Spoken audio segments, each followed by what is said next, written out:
अच्छा भाई सही है, स्टार्ट करते हैं बेटा। हम अपनी आज की क्लास, हमने अपनी लास्ट क्लास में बात की थी और हमने अपनी लास्ट क्लास के अंदर एमसीक्यूज डिस्कस किए थे कुछ चैप्टर से रिलेटेड। चैप्टर नंबर 2 के एमसीक्यूज डिस्कस किए थे और मैंने आपसे कुछ बात की थी हमारे टॉपिक के बारे में। जो टॉपिक हमें आज स्टार्ट करना है, सोडियम के कंपाउंड्स में हमने बात की थी। सबसे पहले हमने सोडियम मेटल की एक्सट्रैक्शन पढ़ी थी फ्रॉम द डाउन सेल। अब हम नेक्स्ट बात को आगे बढ़ा रहे हैं और हमारा आज का जो टॉपिक होगा वो होगा सोडियम हाइड्रोक्साइड यानी कि कास्टिक सोडा, जिसे मैंने आपका नाम बताया था, क्वीन ऑफ केमिकल्स भी कहा जाता है। तो इसकी प्रिपरेशन के बारे में अब हमने बात करनी है। तो हमारे पास जो सबसे पहला प्रोसेस है जिस पे हम बात करेंगे वो होगा नेल्सन सेल। सही है। अच्छा, एक छोटी सी बात का आपने बिल्कुल ख्याल रखना है और वो ख्याल इस बात का रखना है, जरा आ जाए ये लोग भी, तो फिर मैं आपको समझा देता हूँ जो बात मैं कहना चाहता हूँ। बोर्ड सबको विजिबल है? Yes sir. चलो सही है। अच्छा, मैं ये कह रहा था कि सबसे पहले एक फेवर कर दीजिएगा मुझे, जब भी ऑन रेगुलर बेसिस जब आप मेरी क्लास में आएंगे तो जो चैट का ऑप्शन है उसमें जाके अपना नाम, अपना सेक्शन लिख के मैसेज कर दीजिएगा, ताकि आपकी फॉर्म ऑफ एन अटेंडेंस जो कोचिंग वालों को देनी है वो अटेंडेंस की तरह यहाँ पे मामला आ जाए। सही है। तो वो सब अपना अपना जो एक अदद जाती नाम है वो रखकर जो है मैसेज कर दीजिएगा, तो आई गेट दैट थिंग। अच्छा खैर, हम नेल्सन सेल पे बात कर रहे थे। कोशिश ये कीजिएगा कि रेगुलर क्लासेस में आप सर अपने कहाँ करना साथ है नोट्स मैसेज? खोल कर रखें। सही है। ताकि हम जब बात को कंटिन्यू करें तो आप बहुत आराम से उस चीज को वहां से फॉलो अप कर सकें। देखो, नेल्सन सेल में सबसे पहले क्या कहा जा रहा है, हमें चाहिए भैया सोडियम हाइड्रो ऑक्साइड। अब उस सोडियम हाइड्रो ऑक्साइड की प्रिपरेशन के लिए हम करते क्या है, हमसे कहा जाता है कि आपने लेना है एक परफोरेटेड स्टील वेसल। वेसल का लफ्ज यहाँ पे इस्तेमाल किया जा रहा है, यानी कि एक आपने परफोरेटेड स्टील वेसल से मुराद है आपने स्टील की एक जाली ले लेनी है, एक बड़ी सी शीट ले लेनी है जो स्टील की होगी। And the word perforated means what? Perforated के माने हैं कि उसके अंदर होल्स होने चाहिए। अच्छा, अगर किसी को सवाल करना हो, कोई भी कोई बात करनी हो, थोड़ा सा जोर से बोल लेना ताकि मुझे आवाज जरा सही आ जाए। सही। अच्छा, ये हमने एक परफोरेटेड स्टील वेसल ले ली है। अब ये जो परफोरेटेड स्टील है, मैं इसके बारे में लिखता चला जाऊं कि ये हमारे पास परफोरेटेड स्टील है और ये परफोरेटेड स्टील काम कर रही है एज अ कैथोड। हमें पता है हम इलेक्ट्रोलाइटिक प्रोसेस इस्तेमाल करने वाले हैं। तो इलेक्ट्रोलाइटिक प्रोसेस में मैंने आपको ये बात बताई थी कि हमें तीन चीजें दरकार होती हैं। हमें कैथोड चाहिए, हमें एनोड चाहिए और फिर साथ ही साथ हमें एक इलेक्ट्रोलाइटिक सॉल्यूशन भी चाहिए। अब हमारे पास ये आ गई, हमारे पास perforated steel vessel which acts as the cathode. और उसके बाद फिर हमने बताया कि इसके ऊपर हमने एक लेयर लगाई। अब ये जो लेयर थी ये किस चीज की लेयर थी जरा समझिएगा। इसके ऊपर हमने यू शेप में ही एक लेयर लगा दी है और ये जो यू शेप की एक लेयर है ये बेसिकली एक सिलिकेट है। It's kind of a silicate. ये सिलिकेट जो है डायफ्राम, या फिर इसका दूसरा नाम जो हम केमिस्ट्री में नॉर्मली यूज करते हैं वो होता है एस्बेस्टॉस। डायफ्राम का और लफ्ज भैया कौन? बायोलॉजी वाले जानते होंगे। आपके लंग्स के नीचे एक लेयर होती है जो लंग्स को सपोर्ट करती है कॉन्ट्रैक्शन और जो है वो एक्सपेंशन के अंदर। तो वो वाला डायफ्राम नहीं, हमारा वाला डायफ्राम क्या होता है, हमारा वाला जो डायफ्राम होता है जो केमिस्ट्री का, वो एक सेपरेटिंग लेयर होती है, यानी कि वो दो चीजों को आपस में सेपरेट करने के लिए इस्तेमाल की जा रही होती है। किससे सेपरेशन में किससे कर रहा हूँ, मुझे क्या ऐसी चीजें जिससे सेपरेशन करनी है, तो आओ मैं समझाऊं। हमने कैथोड ले लिया, हमारे पास एक एनोड होगा जो सेंटर में होगा। वो बंदुली। एनोड कहाँ होगा बेटा? वो सेंट्रल रॉड होगी, एक इनर्ट ग्रेफाइट रॉड होगी, वो हम इस्तेमाल करेंगे एज एन एनोड। ये आपके पास है एक ग्रेफाइट रॉड जिसे आप इस्तेमाल करेंगे as an anode. As an anode आप इसे इस्तेमाल करेंगे। एनोड मतलब ये कि ये पॉजिटिव टर्मिनल है। क्योंकि हमारा कैथोड और एनोड दोनों बिल्कुल आमने सामने थे, इंटरेक्शन के खासे चांसेस हमें नजर आ रहे थे, तो इंटरेक्शन के चांसेस की वजह से हमने बीच में एक सेपरेटिंग लेयर लगाई। आपने देखा था डाउन सेल के अंदर भी हमने एक आयरन की लेयर लगाई थी, जिस आयरन की लेयर से क्या हुआ था, हमारे दोनों टर्मिनल्स एक दूसरे से सेपरेट आउट हो गए थे। बात समझ में आती है? Yes, sir. बात यहाँ तक क्लियर होती है? Yes, sir. Okay. ये परफोरेटेड का मतलब होता है होल्स। परफोरेटेड के माने होते हैं होल्स के, कि आपके पास ये जो सब्सटेंस है, जो स्टील लिया गया है, ये परफोरेटेड स्टील होना चाहिए। अब परफोरेटेड स्टील से मुराद यहाँ पे क्या होता है, परफोरेटेड वेसल या परफोरेटेड प्लेट से मुराद क्या होता है? परफोरेटेड प्लेट हम कहते हैं एक ऐसी चीज को जिसके अंदर आप ऐसे समझिए, मैं इसकी आसान एग्जांपल समझा देता हूँ, एग्जांपल से तुम्हें बात बहुत अच्छे से समझ में आ जाएगी। आप वॉश बेसिन के अंदर जाली देखते हैं, आप वॉश बेसिन के अंदर अपने जाली देखते हैं कि यार हमारे पास एक जाली होती है, और वो जाली क्या, एक मेटल की सिंगुलर प्लेट होती है, और वो मेटल की जो सिंगुलर प्लेट होती है, उस मेटल की सिंगुलर प्लेट में छोटे छोटे होल्स हुए होते हैं, उसे कहते हैं परफोरेटेड। क्या कहते हैं उसे? परफोरेटेड। उसे कहा जाता है परफोरेटेड। तो ये परफोरेटेड प्लेट हमारे पास है, ये हमारे पास परफोरेटेड प्लेट मौजूद है। Okay. बात समझ गया? अच्छा, ये जो नए लोग आ रहे हैं मैं उनके लिए भी बता दूं कि आप जब आएंगे तो आप आने के बाद चैट में जाके अपना नाम लिख के अपनी अटेंडेंस मार्क कर दीजिएगा, ताकि मुझ तक आपकी अटेंडेंस पहुंच जाए और मैं बआसानी जो है वो आपकी अटेंडेंस को देख सकूं। सही है? एक लावा दीजिएगा।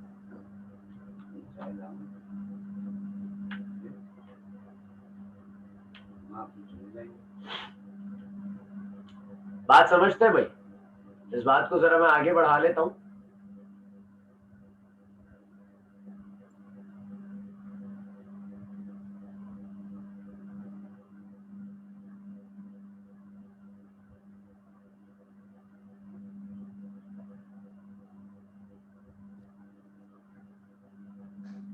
चलिए आगे चलते हैं हम इस कहानी में। हमने यहाँ पर एक परफोरेटेड प्लेट लगा दी, हमने यहाँ पर एक डायफ्राम यानी कि एस्बेस्टॉस की एक सेपरेटिंग लेयर रख दी है, हमने सेंट्रल एक ग्रेफाइट एनोड लगा दिया है। अब हम इस सेल को जरा पैक करने लगे हैं ऊपर से ना। आइए जरा समझ लेते हैं कहानी कहाँ तक जाएगी, कि हमने यहाँ से इसे कंप्लीट किया, हमने यहाँ से इसे कंप्लीट किया, और ये एक पूरा बीकर, कह लीजिए बीकर या एक बॉक्स कंप्लीटली हमने जो है वो मेटल का लिया हुआ है, उस बॉक्स के अंदर हमने इसे रख दिया है। ये फिटेड है, इसे कहते हैं यू ट्यूब। ये वो वाला यू ट्यूब नहीं है, ये वाला यू ट्यूब है, यू शेप की एक ट्यूब है, इसे कहा जा रहा है यू ट्यूब। अंदर हमारे पास एक सॉल्यूशन मौजूद होगा, अंदर हमारे पास क्या होगा, एक सॉल्यूशन मौजूद होगा। वो किस चीज का सॉल्यूशन है वो भी मैं आपको भी समझाता हूँ जरा।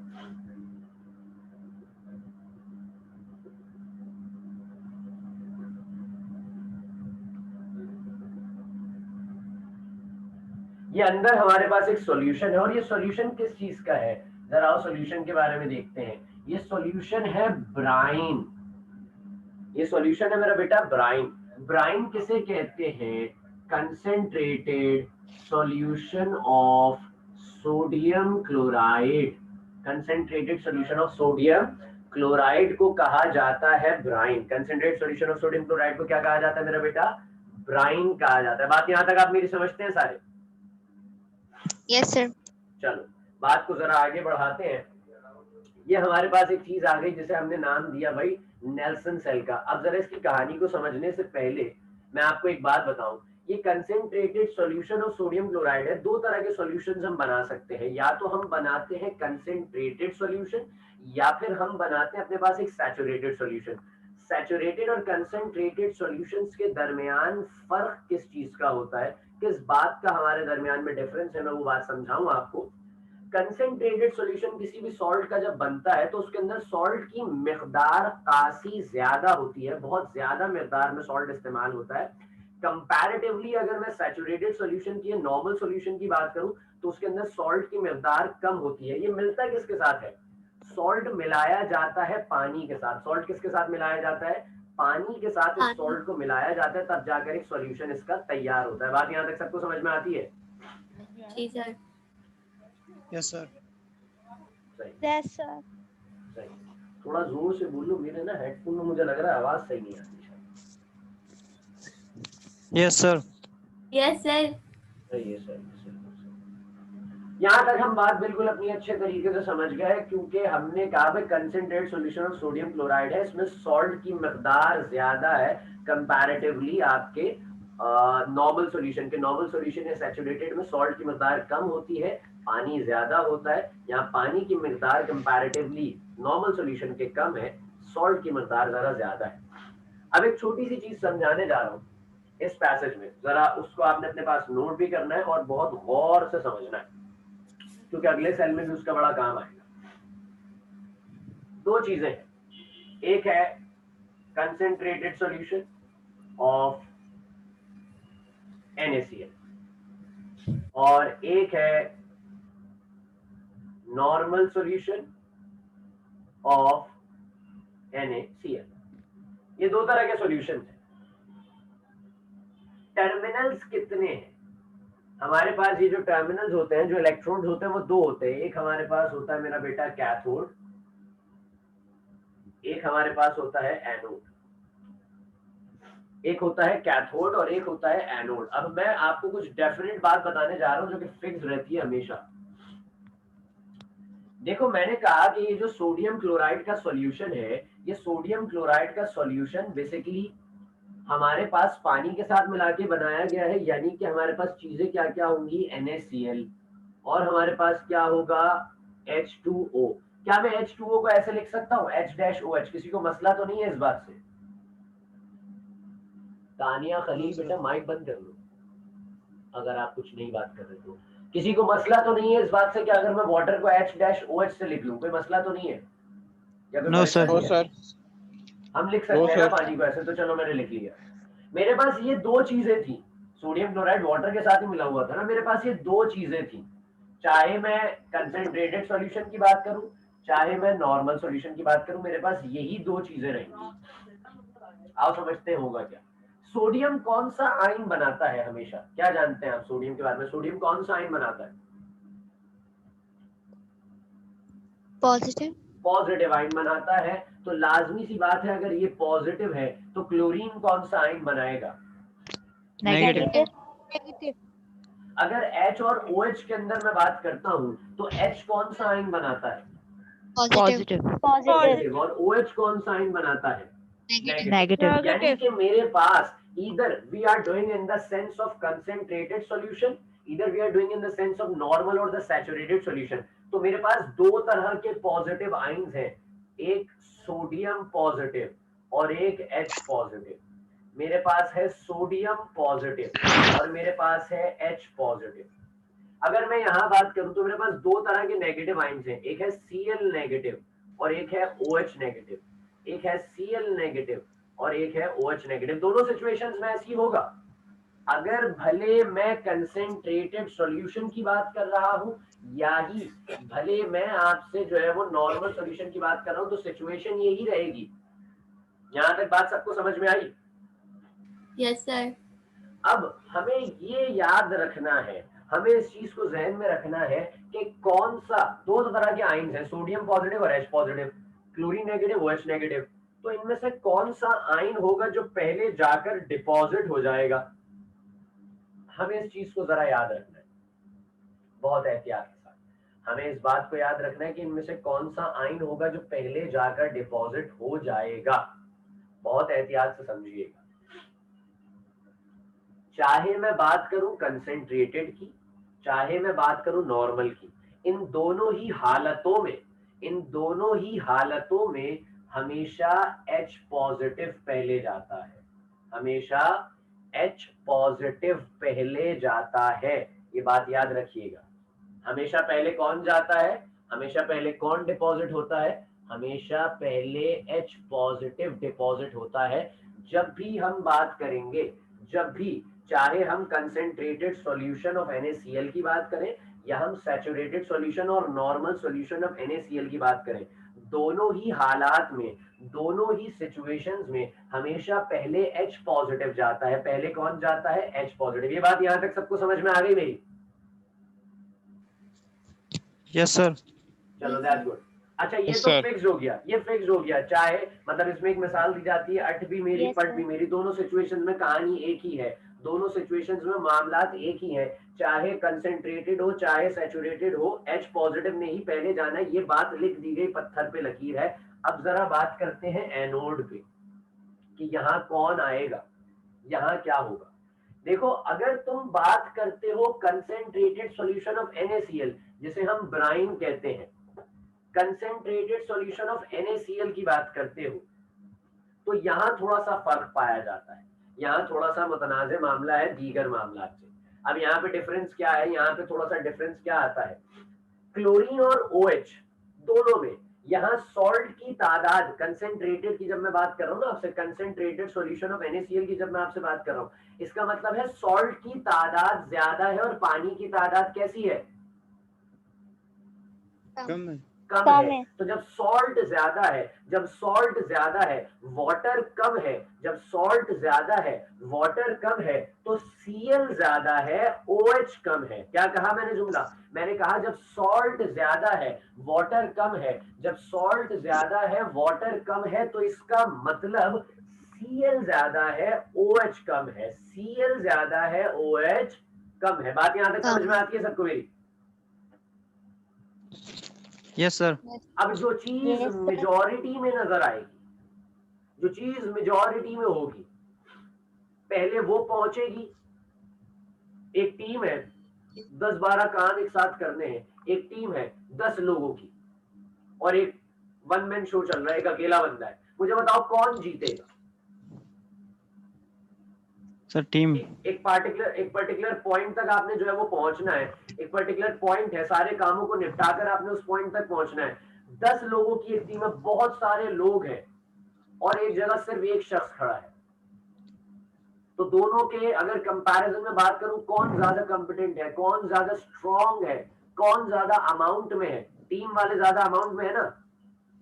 Yes sir. Yes sir. तो पहले मंजिले मकसूद पर, पहले अपने डेस्टिनी पे, पहले अपने फाइनल पॉइंट पे, पहले अपने फिनिशिंग पॉइंट पे कौन पहुंचेगा?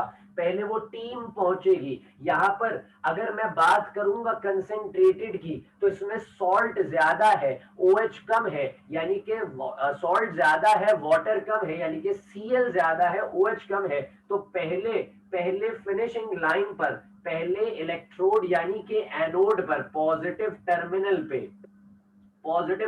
पे कौन पहुंचेगा? पहले क्लोरीन। कौन पहुंचेगा? क्लोरीन। अगर ये तब होगा जब हम बात कर रहे होंगे कंसेंट्रेटेड, लेकिन जब नॉर्मल सॉल्यूशन की बात करेंगे, जब हम बात करेंगे बिल्कुल सैचुरेटेड सॉल्यूशन की, जिसमें सॉल्ट की मिकदार नॉर्मल है, सॉल्ट कम है, पानी ज्यादा है, तो अब जिसकी तादाद ज्यादा है वो पहुंचेगा। किसकी तादाद ज्यादा होगी, Cl की या OH की? बता दो। Cl की। Didn't get my point.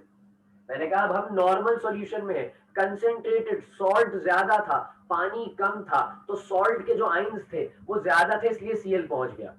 Now we are discussing about the normal solution. हम बिल्कुल नॉर्मल सॉल्यूशन की बात कर रहे हैं जिसमें पानी ज्यादा है, सॉल्ट कम है। तो अब किसके नेगेटिव आयन ज्यादा है मुझे बताओ? OH के नेगेटिव आयन ज्यादा होंगे या Cl के? OH के। तो पहले कौन पहुंचेगा? OH. नॉर्मल सॉल्यूशन में OH पहुंच जाएगा। ये बात याद रखना, अगर कभी भी कंसेंट्रेटेड सॉल्यूशन पे बात आ जाए तो जो भी हैलोजन लगा होगा सॉल्ट में, जो भी हैलोजन, ये मैं सिर्फ आपको यहाँ के लिए नहीं, एक नेक्स्ट एस्पेक्ट के लिए भी समझा रहा हूँ चीज। अगर किसी के साथ भी हैलोजन लगा होगा तो याद रखिएगा वो हैलोजन पहुंचेगा पहले, वो हैलोजन पहुंचेगा पहले। आपने अक्सर इलेक्ट्रोलाइटिक सॉल्यूशंस के बारे में पढ़ा था, कॉपर सल्फेट, ऐसी है, कॉपर सल्फेट, नाइट्रेट्स, इन चीजों का भी इस्तेमाल होता है। तो ये सल्फेट्स और नाइट्रेट्स कभी भी टर्मिनल पे जाके, कभी भी इलेक्ट्रोड पे जाके डिपॉजिट नहीं होते, ये बात याद रखिएगा। कभी भी किसी भी इलेक्ट्रोड पर जाकर सल्फेट नाइट्रेट डिपॉजिट नहीं होते, ये बात ज़हन नशीन रखिएगा। बात यहाँ तक आपको मेरी समझ में आती है? Yes sir. Yes, sir. These are the fixed situations. ये फिक्स है, कुछ भी हो जाए, आंधी आए, तूफान आए, जलजला आए, सैलाब आए, कुछ भी हो जाए, मलकुल मौत आ जाए, लेकिन यहाँ पे H पहले जाएगा। पहले कौन जाएगा? H जाएगा, ये बात लाजिम है। यहाँ तब्दीली आएगी जब कंसेंट्रेटेड सॉल्यूशन होगा तो Cl पहले जाएगा, या भी जो भी हैलोजन लगा होगा वो पहले जाएगा। अगर नॉर्मल या सैचुरेटेड होगा तो OH पहले जाएगा। बात यहाँ तक सबको मेरी समझ में आ गई? Yes, sir. अभी आओ जाओ, अब यहाँ पे आ जाओ, Yes. जरा हम बात कर लेते हैं कि जो हम प्रोसेस में थे उस प्रोसेस को जरा अब हम समझ लेते हैं अपने। हमारे पास इस प्रोसेस में जो इलेक्ट्रोलाइट इस्तेमाल किया गया है, हमारे पास इस प्रोसेस में जो इलेक्ट्रोलाइट इस्तेमाल किया गया है वो इलेक्ट्रोलाइट क्या है? ब्राइन, यानी कि द कंसेंट्रेटेड सॉल्यूशन। ब्राइन यानी कि the concentrated solution of NaCl। NaCl का कंसेंट्रेटेड सॉल्यूशन है बेटा ये। तो अगर ये NaCl का कंसेंट्रेटेड सॉल्यूशन है तो अंदर मेरे पास जो आयंस बनेंगे, अंदर जो मेरे पास आयंस बनने हैं वो मेरे पास दो चीजें थी। मेरे पास कितनी चीजें थी? दो। मेरे पास एक था NaCl, एक था H और OH। Na बनाएगा पॉजिटिव आयन, Cl बनाएगा नेगेटिव आयन। Hydrogen Negative. बनाएगा पॉजिटिव, हाइड्रोक्साइड बनाएगा नेगेटिव। मुझे बताओ सबसे पहले हम काम किस चीज के लिए कर रहे हैं? सोडियम के कंपाउंड के लिए हम काम कर रहे हैं मेरा बेटा NaOH के लिए। तो मुझे Na वाला कंपाउंड चाहिए। जो चीज सबसे अहम हो, जो चीज मालूम करनी है ना, जिसके लिए हम काम कर रहे हैं, उसको बाद में देखें। पहले सारे बकाया जात जो आगे पीछे की चीजें हैं उन सबको फारिग कर लेते हैं। सबसे पहले नेगेटिव आयन पे बात कर लेते हैं, Cl और OH। मुझे बताओ पॉजिटिव टर्मिनल पे पहले कौन पहुंचेगा? Cl जाके रिड्यूस होगा, या फिर आपका जाके Cl जाके आपका ऑक्सीडाइज होगा, या फिर OH जाके? कौन होगा बताओ? Cl. Cl जाएगा। That's good. हमारे पास यहाँ पर इनसाइड स्टोरी में हम देख रहे थे अंदर मौजूद था भैया क्लोरीन नेगेटिव। ये क्लोरीन नेगेटिव चला इस पॉजिटिव टर्मिनल की जानिब, और इस पॉजिटिव टर्मिनल पे पहुंचा Cl negative.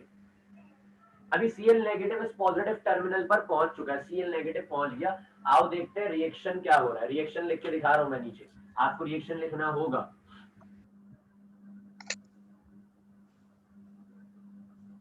At anode, anode पे क्या रिएक्शन हुआ? जरा गौर तलबी बात है, इसको अच्छे से आपने समझना है। एनोड पे क्या रिएक्शन हुआ मैं दो अंदाज में लिख के दिखाऊंगा, आप जिस अंदाज में चाहे उसको कैरी अप कर लीजिएगा। एक क्लोरीन पहुंचा नेगेटिव आयन, रिएक्शन होता है, ये क्लोरीन न्यूट्रल हो जाता है और अपने अंदर से इलेक्ट्रॉन निकाल देता है। एक और क्लोरीन पहुंचा नेगेटिव आयन, ये भी न्यूट्रल हो जाता है और अपने अंदर से इलेक्ट्रॉन निकाल देता है। अब करा दूं दोनों इक्वेशंस को ऐड, ये कितना होगा? 2Cl नेगेटिव होगा, इधर इधर ऐड हो गया, 2Cl नेगेटिव होगा। रिएक्शन के बाद ये क्या बन जाएगा? ये क्या बनेगा? Cl क्या होगा? 2Cl. नहीं, अब 2Cl नहीं होगा। ये दूसरी इक्वेशन लिखवाने की वजह ही सिर्फ ये है क्योंकि क्लोरीन एटॉमिक स्टेट में तो पाया ही नहीं जाता, क्लोरीन पाया जाता है डायटॉमिक स्टेट में, तो ये Cl2 गैस बन जाएगी। साथ साथ ये दो इलेक्ट्रॉन्स आप में से रिलीज हो गए। बात यहाँ तक समझते हैं आप मेरी? Yes, sir. तो आप चाहे तो डायरेक्ट ये वाली इक्वेशन लिख सकते हैं नीचे वाली है, या दोनों लिख के दिखा सकते हैं। मुझे बताओ यहाँ पे कौन सा प्रोसेस हुआ है? क्या ऑक्सीडेशन हुआ है या रिडक्शन हुआ है? बताइए। ऑक्सीडेशन मतलब क्या हुआ? क्या हुआ है? ऑक्सीडेशन या रिडक्शन? बताओ। Oxidation. ऑक्सीडेशन का प्रोसेस हुआ है, क्योंकि हम Oxidation. जानते हैं रिमूवल ऑफ इलेक्ट्रॉन, एक आयन में से इलेक्ट्रॉन रिलीज हो जाए, एक एटम में से इलेक्ट्रॉन रिलीज हो जाए, removal of electron is called the oxidation. Removal of electron is called the oxidation. याद रखना ये एक बात बिल्कुल पुख्तगी के साथ हमेशा याद रखनी है, जो आपका पॉजिटिव टर्मिनल होता है ना बेटा, जो आपका पॉजिटिव टर्मिनल होता है, यहाँ पे हमेशा ऑक्सीडेशन ही होती है, रिडक्शन नहीं होती। पॉजिटिव टर्मिनल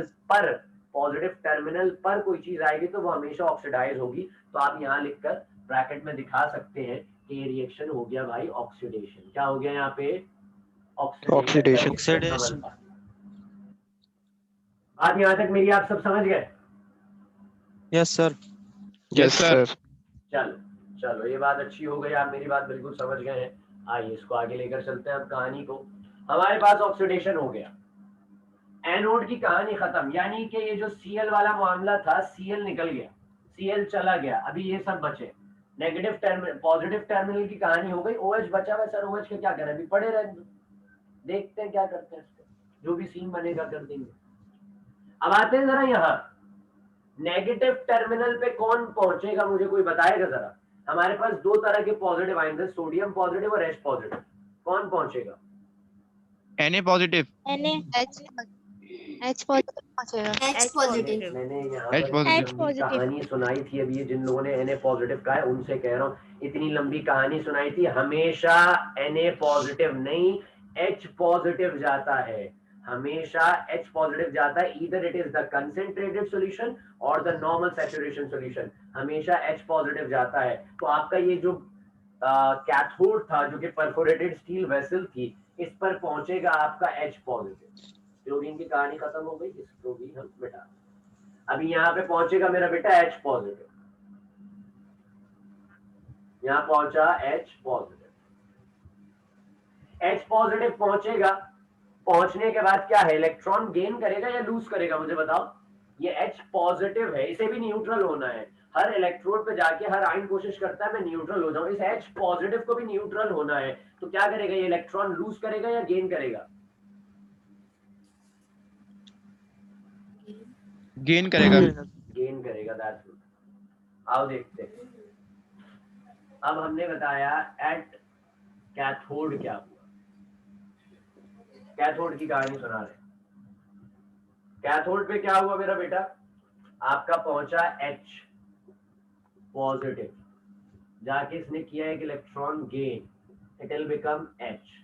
क्योंकि H अकेला नहीं रह सकता, एटॉमिक हाइड्रोजन स्टेबल नहीं होता, हमेशा वो कोशिश करता है कि किसी के साथ जुड़ जाऊं और जुड़ने के बाद H2 या फिर कंपाउंड बना लूं, तो एक और H को दिखाया और इन दी एंड लिख के दिखा दिया 2H पॉजिटिव ने गेन करे 2 इलेक्ट्रॉन्स और रिएक्शन की सूरत बन गया H2। बात यहां तक समझ में आ रही है? किसी का अगर कोई सवाल है तो अभी पूछ लो। Yes sir. Yes sir. बात सबको समझ में आई है? किसी के पास कोई सवाल है तो पूछ लो। नो सर, कोई सवाल नहीं। कोई सवाल नहीं, दैट्स गुड। अब यहाँ पर हुई थी ऑक्सीडेशन, तो वहां क्या हुई है, ऑक्सीडेशन मतलब लॉस ऑफ इलेक्ट्रॉन, यहाँ तो गेन ऑफ इलेक्ट्रॉन हुआ है। गेन ऑफ इलेक्ट्रॉन को क्या कहते हैं मेरे बेटे? रिडक्शन। आप लिख के दिखा देंगे रिडक्शन। सर मतलब सीन ही ऑफ हो गया, हम तो जिस चीज के लिए काम कर रहे थे वो चीज तो मिल ही नहीं रही कहीं से भी हमें। हमने बात की भैया ये क्लोरीन निकल गया, ये हाइड्रोजन भी निकल गया, अब बचा क्या है, जरा गौर और फिक्र के साथ देख लो स्क्रीन पे, क्या बचा है? Na positive OH minus. Sodium positive, इधर से ये हाइड्रोजन भी गया, इधर से ये क्लोरीन भी गया, अब अंदर जो मार्केट में चीजें बची हैं वो है सोडियम पॉजिटिव और OH नेगेटिव। अंदर बचा ही सिर्फ ये है, एक positive ion highly reactive positive ion, एक नेगेटिव आयन। पॉजिटिव और नेगेटिव आयंस क्या करते हैं, एक दूसरे को अट्रैक्ट करने लग जाते हैं और अट्रैक्शन के थ्रू ये दोनों आपस में मिल जाएंगे। और जब ये सोडियम, मैं बता दूं क्लोरीन गैस कहां से निकली, एक जुमला कोड करना था, आदत में रह गया मुझसे, कि हमने क्या किया भाई, इस जगह पे एक पाथवे था, क्लोरीन गैस बनी थी सॉल्यूशन के अंदर। याद रखो कोई भी गैस जब भी सॉल्यूशन के अंदर बनती है तो वो कभी अंदर रह नहीं पाती, वो कभी भी अंदर नहीं रह पाती, वो हमेशा बबल्ड आउट हो जाती है, यानी कि बबल्ड अप होती है और फिर बाहर रिलीज हो जाती है। वो कैसे, मैं समझाऊं आपको, एक छोटी सी मिसाल है, वक्त की जरा मामला कम है, मैं उसको देखते हुए जल्दी रैप अप करूंगा।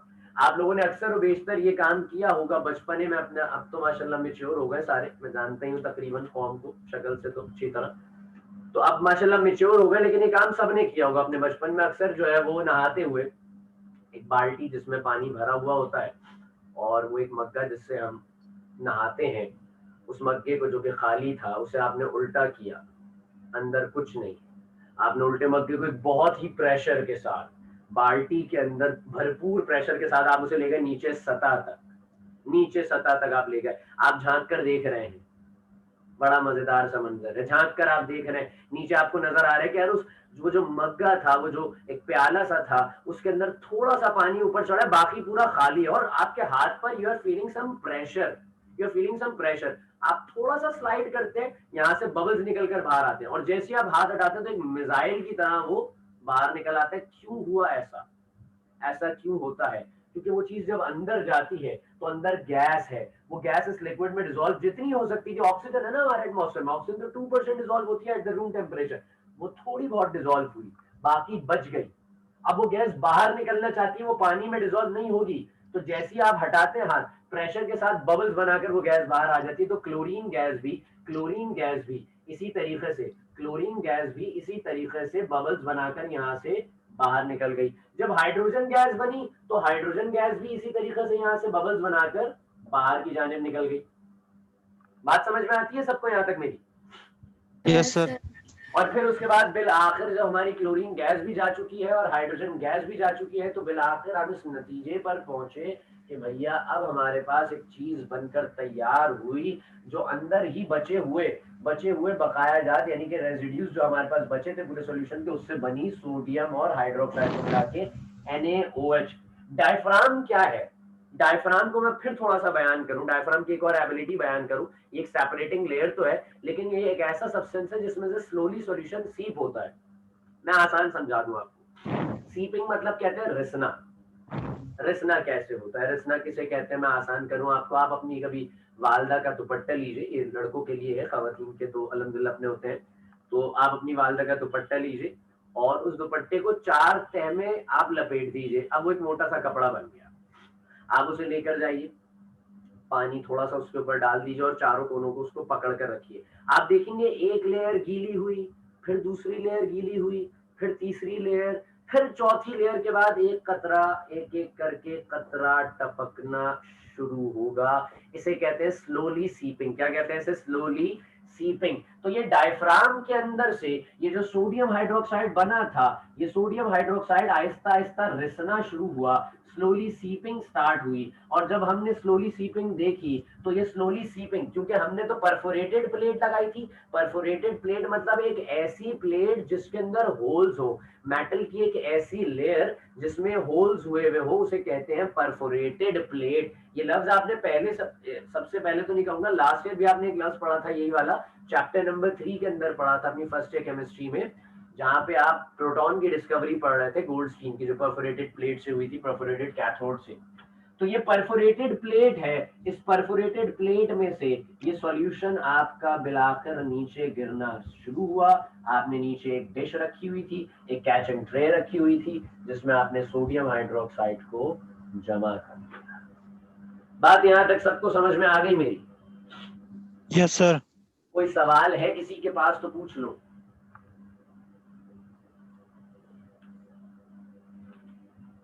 कोई नो सवाल सर, कोई करना है सवाल किसी को?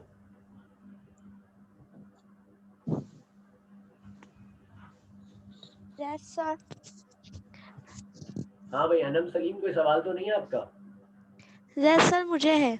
हाँ बोलो बोलो बोलो। सर जो NaOH है वो हमारे पास बन के आएगा, वो कहाँ से रिलीज आउट होगा? मैंने अभी इतनी लंबी कहानी सुनाई मेरे बेटे, आप कहाँ थी? मैंने आपसे ये कहा कि भैया ये सोडियम हाइड्रोक्साइड अंदर बन गया और ये आहिस्ता आहिस्ता डायफ्राम से रिसना शुरू हुआ, कतरा बकतरा बकतरा ये रिसता गया। और अगली जो लेयर थी, जो कैथोड था, ये जो स्टील वेसल थी, इसमें तो पहले से ही हम बता चुके थे शुरुआती वक्तों से कि इसमें होल्स हुए हुए हैं, इसमें सुराख हुए हुए हैं।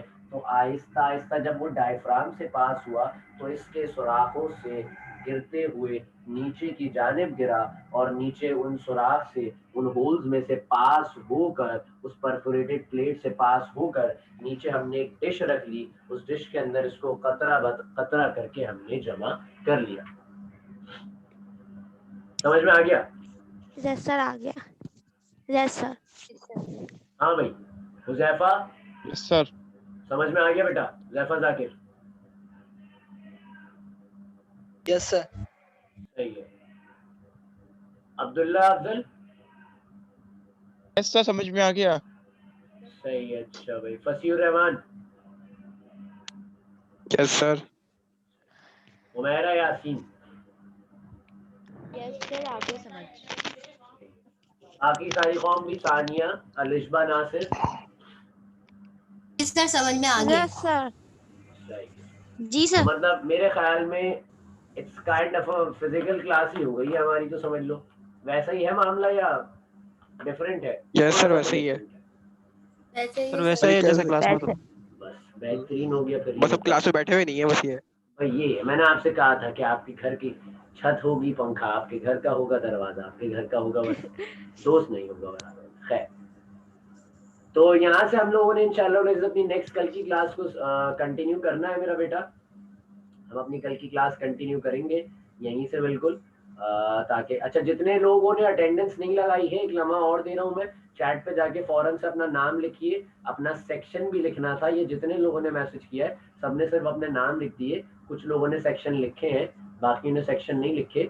सेक्शन के साथ साथ क्लास भी लिखनी है मेरा बेटा। आप लोग क्लास के साथ सेक्शन लिख देना तो मेरे लिए बड़ी नवाजिश रहती। जल्दी से कर लो। ये आयशा जमील कौन है? हमारी क्लास में आयशा जमील थी?